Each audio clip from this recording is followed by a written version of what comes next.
मंडळी, काल आमच्या पप्पांच्या मित्राच्या पोरानं डिप्रेशनमध्ये जाऊन पार शेवटचं टोकाचं पाऊल उचललं. दैव बलवत तर म्हणून त्याचा बाप वेळीच त्याच्याजवळ पोहोचला आणि त्याचा जीव थोडक्यात वाचला. पण ही सगळी बातमी जेव्हा आम्हाला समजली तेव्हा प्रश्नांचा ढीग खरं तर डोक्यामध्ये उभा राहिला. अहो, कारण त्या पोरग्याला जवळपास 15 लाखाचं पॅकेज होतं. बँगलोरमध्ये तो काम पण करत होता. त्याचा बाप सुद्धा चांगला टेन्शन फ्री झालेला. म्हणजे एकंदरीत सगळं काही अगदी सुखासुखी सुरू होतं. पण मग हे एवढं चांगलं सुरू असताना या पोरानं एवढा टोकाचा निर्णय नक्की का घेतला असेल, याची खरं तर जरा मुद्दामच चौकशी केली आणि तेव्हा असं समजलं की त्या पोराच्या कंपनीमध्ये अचानक ले ऑफ झालेला आणि त्यातच त्याचा नंबर लागलेला. याच टेन्शनमध्ये तो पोरगा पार डिप्रेशनमध्ये गेलेला.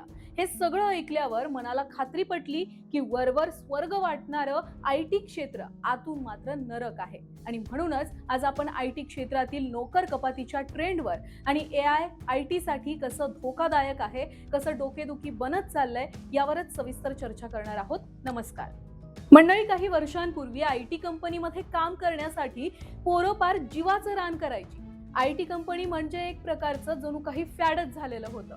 म्हणजे अगदी पोरींच्या बायोडेटामध्ये सुद्धा नवरा कसा पाहिजे तर आय टी क्षेत्रातला पाहिजे ही मागणी अगदी सर्रास असायची.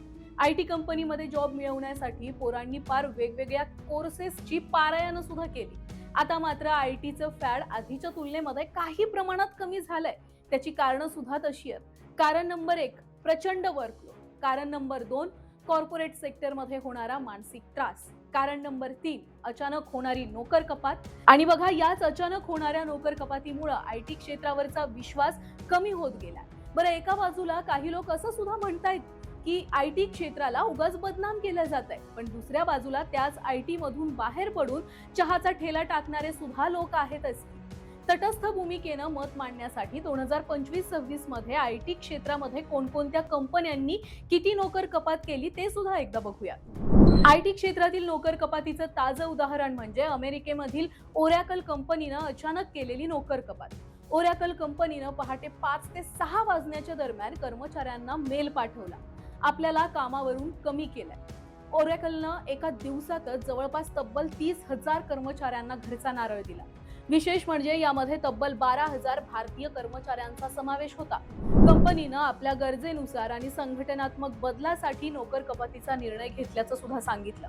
आय टी क्षेत्रातील नोकर कपातीचं दुसरं उदाहरण म्हणजे मेटा कंपनीचं.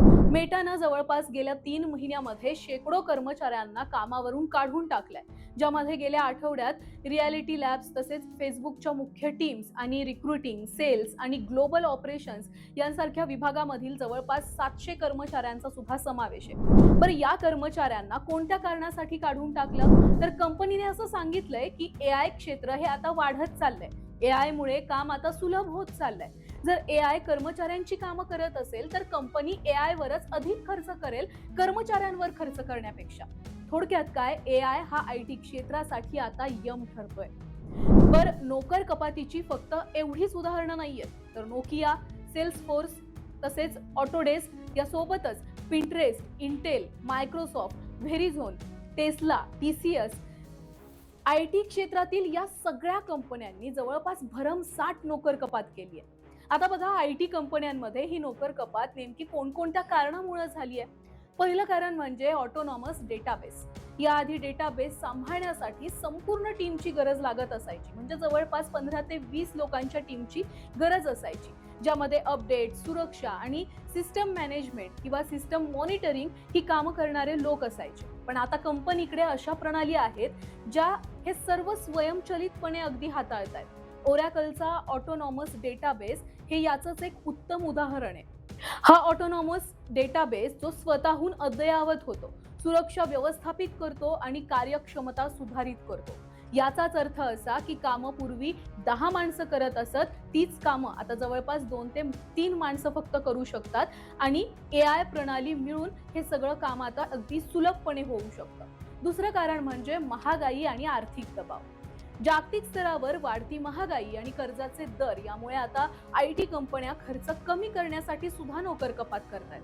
तर तिसरं कारण म्हणजे जुन्या तंत्रज्ञानाकडून क्लाउड आणि एआय सारख्या नवीन तंत्रज्ञानाकडे वळण्यासाठी कंपन्यांनी कर्मचाऱ्यांची कपात करायला सुरुवात केली आहे. म्हणजे नवे कर्मचारी भरले जात आहेत, मात्र ते आधीचे कर्मचारी सुद्धा काढत आहेत का? तर जुने होणारे कोर्सेस, जुने होणारं शिक्षण या सगळ्यामुळे नवीन कर्मचाऱ्यांची भरती होतीये, मात्र आधीच्या कर्मचाऱ्यांना काढून नवीन कर्मचाऱ्यांची भरती केली जाते। मंडळी, नोकर कपातीच्या याच सगळ्या कारणांमुळे तज्ज्ञ सुद्धा असं म्हणतायत की आयटी क्षेत्र सध्या धोक्यात आलंय। आयटी क्षेत्रामध्ये पगार हा भरमसाठ आहे, पण नोकरीची शाश्वती राहिलेली नाहीये, अशी सध्याची परिस्थिती आहे। त्यामुळे आयटी क्षेत्रातील कर्मचाऱ्यांनी वास्तव स्वीकारून त्याला सामोरं जायचं ठरवा। नोकऱ्या येतात आणि जातात, पण जीव गेला की तो पुन्हा येत नाही। त्यामुळे नोकरीच्या कारणामुळे चुकीचे निर्णय घेऊ नका। बाकी तुम्हाला आयटी क्षेत्राबद्दल काय वाटतं? आयटी क्षेत्रातील वास्तव तुम्हाला खरोखर माहीत आहे का? खरोखर आयटी क्षेत्रामध्ये अगदी अचानक नोकर कपात केली जात आहे का? आयटी क्षेत्रातील व्यक्ती म्हणून तुमचं या सगळ्यावर काय मत आहे? कमेंटमध्ये नक्की कळवा। अशाच विविध विषय जर तुमच्या डोक्यात असतील तर आम्हाला कमेंटमधून नक्की सांगा। हा विषय आवडला असेल तर जास्तीत जास्त लोकांपर्यंत शेअर करा, लाईक करा आणि हो, चॅनलला सबस्क्राईब करायला विसरू नका।